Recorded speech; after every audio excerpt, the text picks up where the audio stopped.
Alright, so I'm back, and again I'm going over SAT practice test number 4, section 3, and I'm starting on number 15 now. There's other videos going up to 15, and again I recommend to you, down at the bottom right corner of YouTube, you can increase the playback speed of any videos, and that's very helpful to me throughout my education, because it lets me learn things much faster. So let's go through 15 now. You pretty much have an equation x squared minus k divided by 2x equals 2p. And k and p are constant. So k, p constant.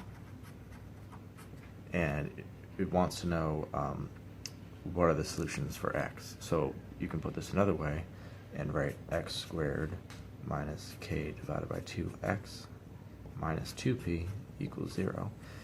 And now you can see that it's in the form of a quadratic equation, right? And so that is just a x squared plus bx plus c equals 0.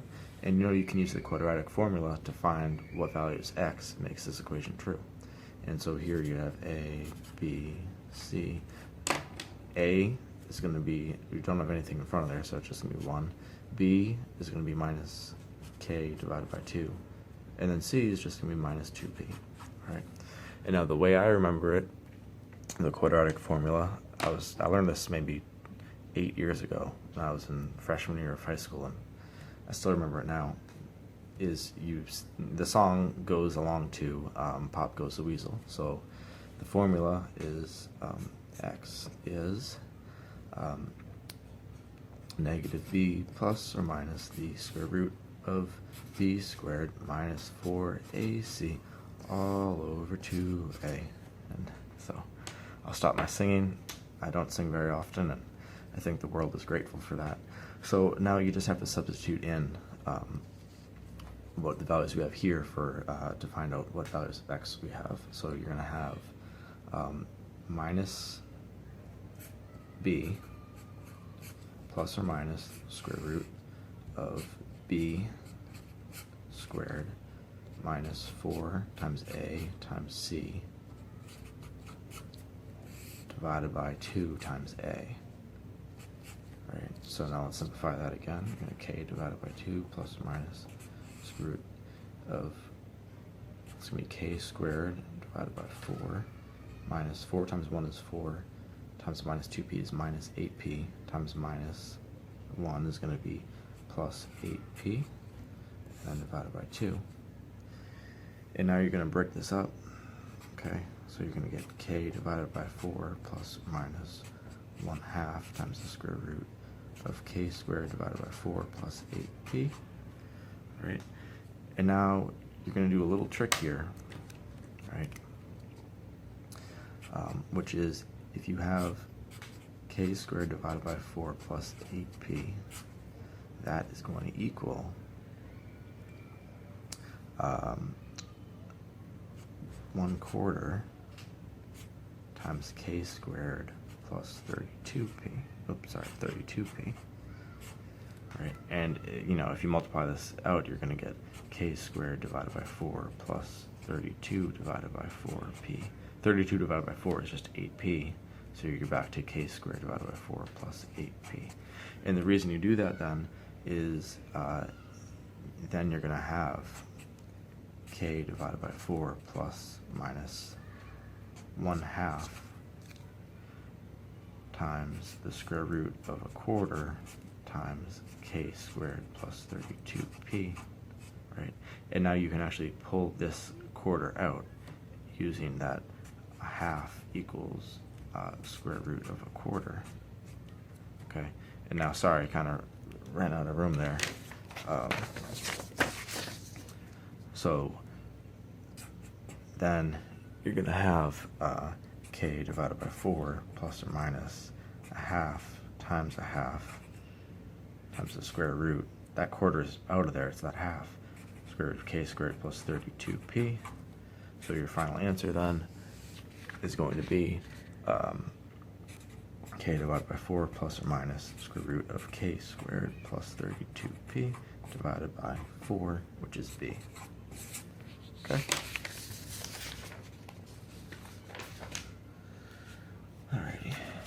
And now for the last ones, 16, 17, 18, 19, 20, is actually just open response. So 16 now. Okay. You're gonna have, basically, I won't maybe read the whole question. It's asking, you're given this triangular system. It says it's a shelf, basically. This is 2x, this length is 3x, and this length is x. Okay, and the total height is 18 inches. And you have a little bottle here, right, shampoo bottle, and you want to know, so you have a triangular shelf system, total height is 18 inches, there's 3 parallel shelves, so 1, 2, 3. What's the maximum height of a shampoo bottle that could fit in here? So basically what it's asking for is, what is this height, right, which we can call it h.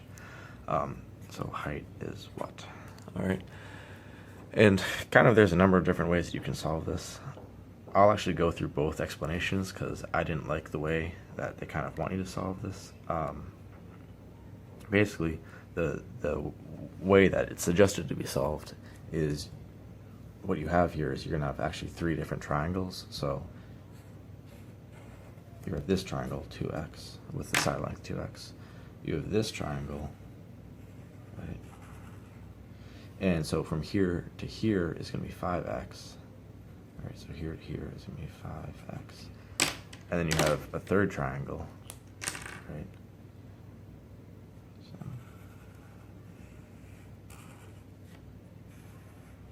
and from here to here is going to be 2x plus 3x plus x. That's going to be 6x. Okay. And so basically, you know that these are all similar triangles, so it's the exact same shape. So what is suggested to be done is you say, all right, the big red triangle, right? So the h for the red triangle is going to be 18 inches. And then the ratio of sizes between the green triangle and the red triangle is, right, it's 5x divided by 6x, all right? So you can take the ratio, so for h, the height of green is going to be, it's just 5/6 times the height of the red, which is 18 inches, right? So that means the height green then is going to be 18 divided by 6 is 3 times 5 is 15 inches, right? So in other words, you know that this height is 18 inches. This height is 15 inches, right? And now you can look at the blue triangle, right?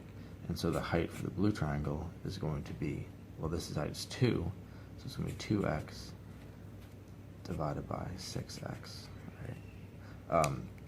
Times 18, right? So this is just going to be a third times 18 inches, which is going to be 6 inches, right? So that means that this height here is 6 inches. So if this here, well, let me redraw it now.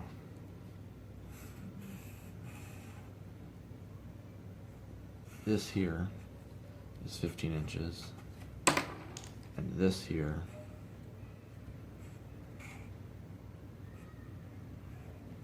is 6 inches.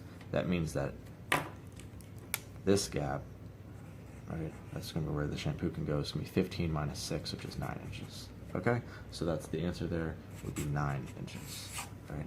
Now, if you give me a minute, I'm going to go over how I would have solved that.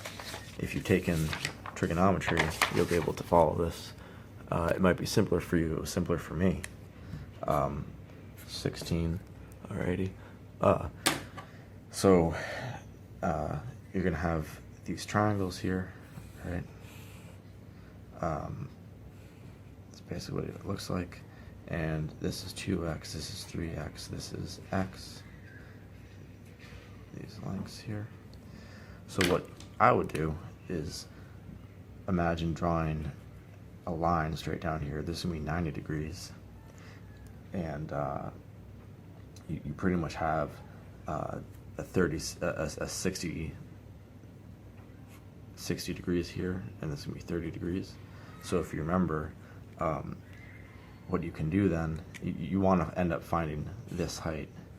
So you basically do the same thing, but you write, for example, sine of 60 degrees. And you also know, because these are parallel lines, that this is 60, and that this angle here is also 60.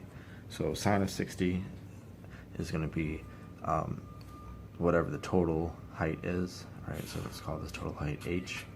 It's going to be total height divided by 6x, okay? And then if you look at the smaller one here, you're going to have that, I'll go with the convention as before, so green, sine of this angle here, 60 degrees of this angle, right, 60, is going to be this green height divided by, but now the hypotenuse is only 5x, right?